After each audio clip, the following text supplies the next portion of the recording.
नमस्कार मित्रांनो, तुम्हाला माझं काम आवडत असेल तर एक लाईक नक्की करून जावा. आजची ही सत्य घटना आहे मध्य प्रदेशमधून. मध्य प्रदेशमध्ये इंदोर नावाचा एक जिल्हा आहे आणि या इंदोर जिल्ह्यातच डोंगरपूर नावाचं एक गाव आहे. या डोंगरपूर गावामध्ये धीरज कुमार नावाची एक व्यक्ती राहते. या व्यक्तीकडे 7-8 एकर जमीन असते आणि त्या व्यक्तीला कशाचीही कमी नसते. पैसा, दौलत, शहरातली ओळख, इज्जत सर्व काही या व्यक्तीकडे असतं. हळूहळू वेळ पुढे सरकत असतो. या व्यक्तीला एक मुलगी असते. तिचं 12वीचं शिक्षण नुकतंच पूर्ण झालेलं असतं. तिचं नाव कोमल असतं. ही कोमल एक दिवस धीरज कुमारला म्हणते, "पप्पा, मला आता पुढेही शिकायचं आहे." त्यावर काही कारणांमुळे धीरज कुमार तिला नाही म्हणतो. पण मुलगी काही केले ऐकत नाही. बापाने नकार दिला म्हटल्यावर ती मुलगी जेवण वगैरे सगळ्या गोष्टी सोडून देते. मुलीची ही अवस्था पाहून धीरज कुमार शेवटी तयार होतो. धीरज कुमार तिला सुरुवातीला नाही म्हणत होता, कारण 12वी नंतर शिक्षणासाठी तिला शहरात ॲडमिशन घ्यावी लागणार होती.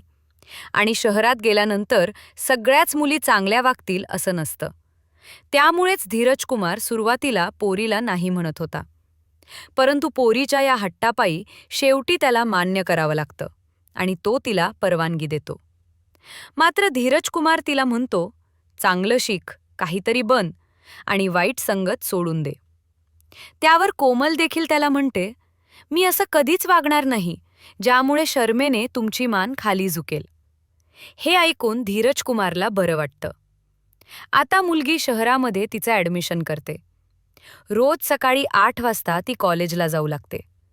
8 वाजता कॉलेजला जायचं आणि 4 वाजता घरी यायचं, असं रोज चालू असतं. अशाच प्रकारे हळूहळू दिवस पुढे जात असतात. एक दिवस कोमल घरी येते. तेव्हा तिला धीरज कुमार डोक्याला हात लावून बसलेला दिसतो. कोमल तिच्या वडिलांना विचारते, "नक्की काय झालंय?"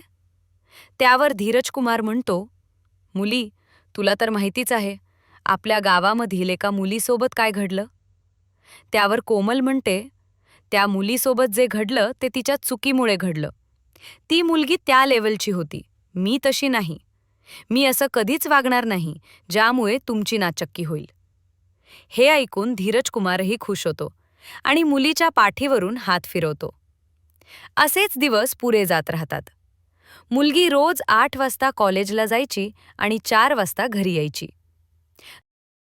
एक दिवस कोमल सकाळी 8 वाजता बसस्टँडवर गेली असताना बस येते, परंतु त्या बसमध्ये भयंकर प्रमाणात गर्दी असते. त्या बसमध्ये तिला बसण्यासाठी सीट देखील उपलब्ध नसते. त्यामुळे कोमलला बसमध्ये उभं राहूनच कॉलेजला जावं लागणार होतं. जेव्हा कोमल एवढ्या प्रचंड गर्दीमध्ये उभी होती, तेव्हा कोमलच्या मागे 2 टपोरी मुलं येऊन उभी राहतात. गर्दीचा फायदा घेऊन ही मुलं कोमलला टच करू लागतात. तिच्या अंगाला हात लावू लागतात. सुरुवातीला कोमल ही गोष्ट इग्नोर करते. कोमल विचार करते की मी जर हंगामा केला तर पुढे वाद वाढत जातील आणि अशा प्रकारे दुश्मनी तयार होईल. त्यामुळे कोमल गुपचूप हे सर्व सहन करत राहते. परंतु त्या टपोरी मुलांची डेअरिंग आणखी वाढते. ते आणखी पुढे जाऊन तिच्या मागे देखील हात लावतात. मात्र यावेळी कोमल चिडते आणि एका मुलाच्या कानाखाली जोरात वाजवते. त्यानंतर ती मुलं भयंकर चिडतात आणि तिच्यावर मारायला धावून जातात. तिचे कपडे ओढू लागतात. तिचे कपडे फाटेपर्यंत ती झटापट करतात. याच दरम्यान त्यांच्या शेजारील सीटवर बसलेला एक मुलगा असतो, ज्याचं नाव प्रीतम असतं. हा मुलगा हे सर्व प्रकार पाहत असतो. जेव्हा हे सर्व सुरू असतं, तेव्हा तो मुलगा त्याच्या बॅगमधून एक धारदार चाकू काढतो आणि त्या मुलांना दाखवतो. तो त्यांना म्हणतो, "जर तुम्ही या मुलीसोबत जास्ती केली तर हा चाकू भोसकून देईन."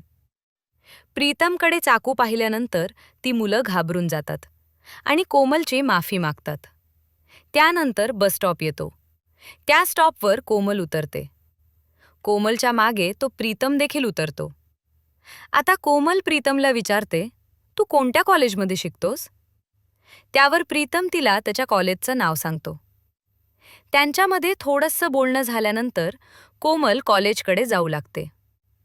त्यानंतर प्रीतम तिला म्हणतो, "अरे, तुझा नंबर तरी दे."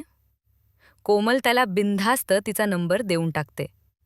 कारण कोमलला आता प्रीतमवर विश्वास बसलेला असतो आणि तो नंबर देऊनच तिने तिची सर्वात मोठी चूक केलेली असते. प्रीतम आता तिचा नंबर घेतो आणि अधूनमधून हे दोघे एकमेकांना कॉल करणं सुरू करतात. तासनतास यांच्यामध्ये बोलणं होत असतं.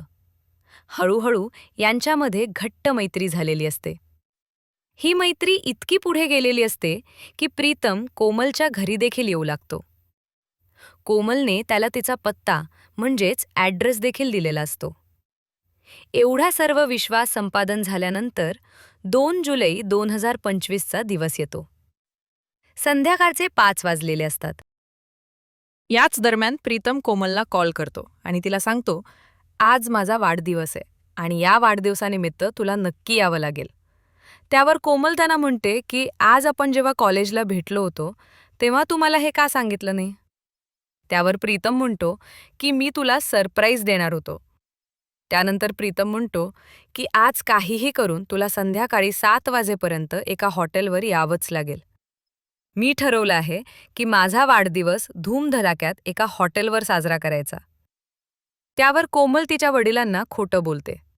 ती तिच्या वडिलांना सांगते की माझ्या मैत्रिणीचा वाढदिवस आहे आणि मला तिच्या वाढदिवसानिमित्त जायचं आहे. मी रात्री 9 वाजेपर्यंत घरी परत येईन. त्यावर धीरज कुमार होकार देतो. आता कोमल 7 वाजता एक रिक्षा पकडते आणि त्या रिक्षातून त्या हॉटेलच्या ॲड्रेसवर जाते.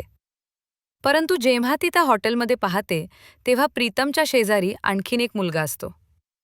जेव्हा कोमल प्रीतमला विचारते की हा मुलगा कोण आहे, तेव्हा प्रीतम त्याची ओळख करून देतो आणि म्हणतो की हा विकास आहे, माझा मित्र आहे. त्यानंतर प्रीतम कोमलला म्हणतो की मी एक रूम बुक केली आहे, त्या रूममध्येच आपण बर्थडे सेलिब्रेट करू. त्यानंतर तिघेही त्या रूममध्ये जातात. परंतु तेथे जाण्यापूर्वी प्रीतम आणि विकास यांनी 5 बिअरच्या बाटल्या विकत घेतलेल्या असतात आणि केकही घेतलेला असतो. हे सर्व घेऊन ते रूममध्ये जातात. 7:30 वाजता प्रीतमचा वाढदिवस ते साजरा करतात. केक कट वगैरे करतात. त्यानंतर प्रीतम आणि विकास प्रत्येकी 2-2 बिअर पिऊन घेतात. त्यांना नशा झालेली असते. त्यानंतर ते कोमलला देखील म्हणतात की तू देखील एका बिअरची टेस्ट घेऊन बघ. कोमल त्यांना नकार देते. परंतु त्यांनी खूप दबाव आणल्यानंतर आणि सतत आग्रह केल्यानंतर कोमल तयार होते. परंतु त्या एका बिअरनेच कोमलला भयंकर नशा होते, कारण कोमलने याआधी कुठलीही ड्रिंक वगैरे केलेली नसते. तिने याआधी कधीही कुठलाही नशा केलेला नसतो. कोमलला हे देखील समजत नाही की आपण कुठे आलेलो आहोत, कशासाठी आलेलो आहोत आणि काय करत आहोत. जेव्हा कोमल बेशुद्ध पडण्याच्या अवस्थेत जाते आणि तिला काहीच समजत नाही, तेव्हा मात्र प्रीतम आणि विकास रूमचा दरवाजा बंद करून घेतात. ते तिचे संपूर्ण कपडे काढतात आणि तिच्यासोबत करतात. दोघांची जेव्हा संतुष्टी होते तेव्हा रात्री 11 ते 1 वाजेच्या दरम्यान जेव्हा कोमलला हळूहळू शुद्ध येऊ लागते तेव्हा तिला दिसते की तिच्या अंगावर एकही कपडा नसतो. तेव्हा मात्र कोमल भयंकर चिडते आणि तिला कळून चुकते की प्रीतमने आपल्यासोबत काय केलं आहे. त्यानंतर ती प्रीतमला बोलते की तू माझ्यासोबत खूप वाईट कृत्य केले आहेस. त्यावर प्रीतम तिला समजावून सांगतो की तू टेन्शन घेऊ नकोस, जर तशी काही वेळ आली तर मी तुझ्यासोबत लग्न देखील करीन. तो तिला विश्वासात घेतो. तिकडे बाप परेशान असतो. रात्रीचे 12:30 वाजले तरी मुलगी कोमल घरी आलेली नसते, त्यामुळे तो चिंतेत असतो. इकडे सुमारे 1:30 वाजेच्या दरम्यान प्रीतम आणि विकास दोघेजण त्या कोमलला घेऊन तिच्या घरी आणून सोडतात.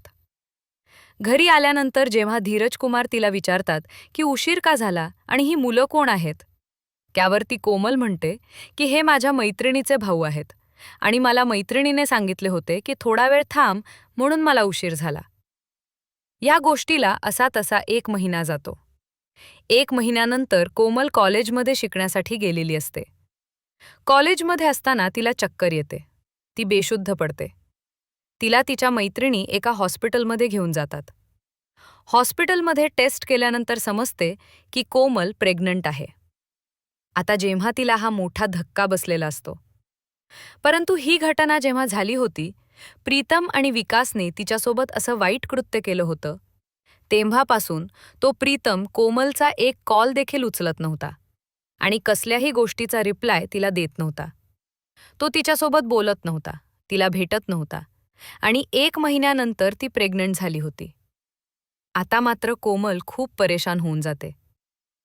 कोमल घरी येते, टेन्शनमध्ये असते. ती जेवणही करत नाही आणि तिच्या रूममध्ये रात्रंदिवस रडत असते.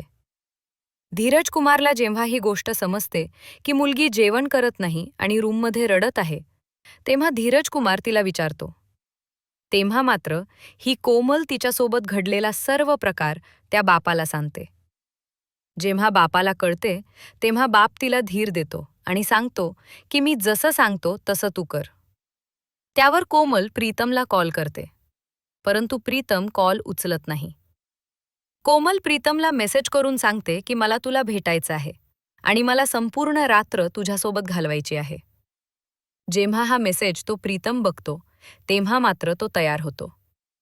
कोमलने त्याला सांगितलेलं असतं की माझ्या घरी आज कोणीच नाहीये, तू आज रात्रभर माझ्या घरी ये. त्यावर प्रीतम तिला सांगतो की मी 25 मिनिटातच तुझ्या घरी येतो. प्रीतम पटकन 15 ते 20 मिनिटात 7:30 वाजण्याच्या दरम्यान त्यांच्या घरी पोहोचतो. जेव्हा तो घरी येतो तेव्हा रूममध्ये आल्यानंतर धीरज कुमार, त्याचा मुलगा किशन आणि कोमल दरवाजा लावून घेतात आणि धीरज कुमार त्या प्रीतमवर तुटून पडतो. त्याला भयंकर मारहाण करतात. त्याचे कपडे फाटेपर्यंत त्याला मारतात आणि त्यानंतर दरवाजा उघडून त्याला ओढत ओढत अंगणात घेऊन जातात. अंगणात नेऊन दोरीनं त्याचं शरीर झाडाला बांधून देतात. झाडाला बांधल्यानंतर धीरज कुमारचा मुलगा किशन घरातून एक धारदार चाकू घेऊन येतो.